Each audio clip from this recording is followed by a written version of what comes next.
The anime movie begins with a man named Koyomi Araragi walking inside a building. He walked to the roof of the building and found many black crows swarming the building. Suddenly, sunlight appeared, making Araragi's body burned by fire. While enduring the burning pain, he lost his way and fell from the roof of the building. The day before the incident happened, Araragi met a woman named Tsubasa Hanekawa in front of his school. Even though they were talking for the first time, they seemed to be very close. Araragi knows the figure of Hanekawa as a student who often gets almost perfect grades, while Hanekawa knows Araragi's figure as a student who is aloof and has no friends. Then, Hanekawa talked about vampires to Araragi. She recently heard rumors about the appearance of a beautiful blonde female vampire. Even Araragi didn't believe such rumors, while she thought they were just ridiculous things. But Hanekawa wanted to meet the female vampire if she existed. After talking to him, Hanekawa thought that Araragi was an easy person to talk to, but she found it strange why he didn't have any friends. It turns out that Araragi has his own reasons. He feels he doesn't need friends because it can reduce his freedom. Hearing that, she thought that his thinking was very shallow. After that, Hanekawa asked him to go to the library, but Araragi refused. She then gave her cell phone number to him and left. From then on, Araragi finally had a friend. In the evening, Araragi went somewhere. Arriving at an underground station, he found blood stained on the station floor. Out of curiosity, he traced the blood trail until he met a figure of a female vampire who was injured. Seeing this, Araragi was very scared, but he still wanted to help her. Without him knowing, the female vampire had bitten his neck and sucked a little of his blood until he passed out.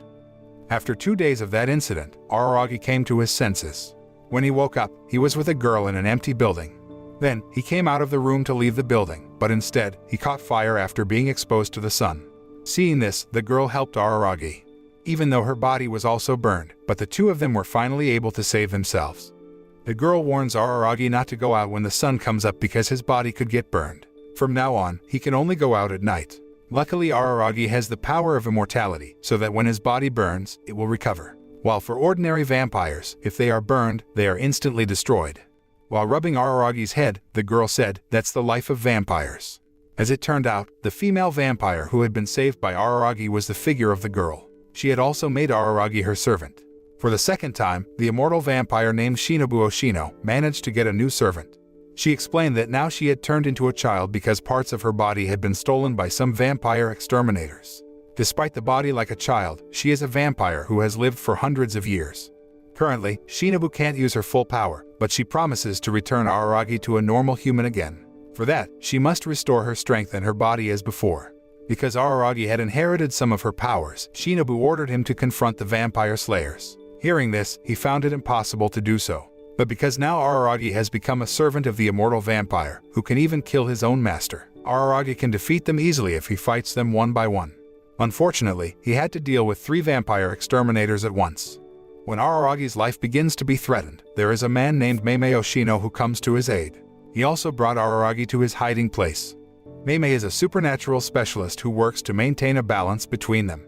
Before facing another vampire hunter, Araragi spent his time learning martial arts techniques. Not long after, Hanekawa appeared beside him.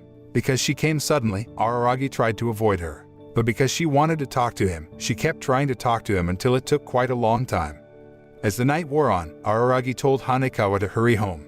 He also warned her not to roam outside the house at night because she might be intercepted by a vampire. But Hanekawa was looking forward to it, because she really wanted to talk to a vampire.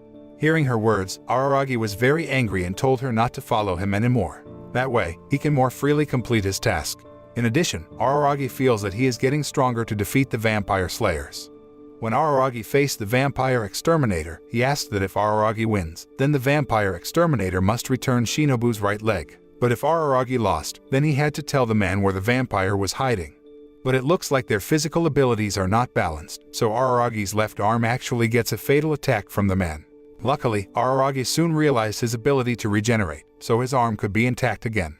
After that, Araragi immediately attacked the man regardless of his attack. Because no matter how badly injured he was, Araragi could easily regenerate his body and prepare to fight again. They also fought in a sports hall. Araragi threw several balls to outwit his opponent. When the man was off guard, he threw an iron ball at his face. Araragi also threatened the man to throw a large iron if he did not comply with his request. As a result, the man admitted defeat and managed to grab Shinobu's right leg, but without realizing it, Hanekawa witnessed Araragi and the man's fight. After the fight was over, Araragi also returned her right leg so that her body turned into the figure of a teenager. At the same time, Araragi's body also undergoes changes to become more muscular because his regenerating ability keeps his body awake. Seeing this, Hanekawa felt very impressed with him.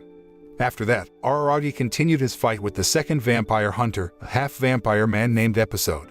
After the fight started, Araragi was attacked with a large cross, so he had a hard time dealing with it. But when Episode attacked Hanekawa, Araragi suddenly felt so angry that his strength exploded like a bomb and continued to beat Episode's body. Before long, Meimei came to stop him and tell him how to save Hanekawa, by pouring his own blood. After Episode was defeated, and he returned Shinobu's left leg, Shinobu returned to being an adult woman. Unfortunately, her abilities as a vampire still can't be used fully, so she still needs Araragi to do the next battle. Right now, Shinobu might be able to fight Dramaturgy, the first man Araragi fought, but she couldn't beat Episode, especially against Guillotine Cutter. It is known that Guillotine Cutter is not a vampire like Dramaturgy and not a half-vampire like Episode. Guillotine Cutter is fully human, but he is the one to watch out for because he has been recognized as a vampire exterminator specialist. Before the fight, Araragi met Hanekawa again, and he asked her not to see him again. Because Hanekawa was out of control, whatever Araragi said was ignored. Shortly after they parted ways, suddenly, Meimei came along with the news that Guillotine Cutter had kidnapped Hanekawa. Guillotine Cutter doesn't have superpowers like other vampire hunters, but his body has been trained so he can kill Hanekawa easily. With that threat, he thought Araragi would give up, but he instead unleashed his full power to save her. Araragi seems to have lost his humanity and become a complete monster, so he can defeat Guillotine Cutter. After losing to Araragi, he kept his promise to return Shinobu's arms. Although the goal has been achieved, Araragi feels something is off because the man is too easy to beat. Shinobu should be able to beat him herself. Then, Meimei shows a heart and tells the reason why Shinobu's strength is reduced. It turns out that secretly, Meimei has taken Shinobu's heart. He also threw the heart to Araragi, saying that the heart could turn him into a human again. Meimei also says that his work is done, so the balance has been reached and Araragi doesn't have to pay for it. With her arms and heart restored, Shinobu can return to how she used to be again. But before keeping her promise, she wanted to discuss something with Araragi about her first servant. The man was a great warrior figure who always protected her, but at one point, he chose to end his life. Shinobu thought about having no more servants until Araragi appeared and became her second servant. Before becoming a human again, Araragi thought Shinobu was a good vampire. He was planning to say goodbye in earnest. But all this time, he had misjudged her. He also felt very disappointed because Shinobu had always eaten humans all her life. Araragi thinks this is all his fault. His rash act had made the situation such a mess. When Shinobu sucked his blood, Araragi never thought that she would become like this. Now that Shinobu has fully returned, she will continue to prey on humans wherever she is. Therefore, Araragi gave up on being human and intended to end his life. Not long after, Hanekawa appeared and tried to stop him. She didn't care even if Araragi was starving and thought of her as prey. Although nothing can stop Shinobu, Hanekawa believes that Araragi can stop her. Maybe only he can stop Shinobu. As one of her servants, Araragi finally believes he can defeat his master with his own hands. At a soccer stadium, he faced Shinobu. She understood why Araragi was feeling so angry, so this time, she only asked him to come back to her side. Because Araragi had once saved her life, she thought the two of them could live side by side forever. However, Araragi refused her request. He chose to fight against her with the aim of killing each other.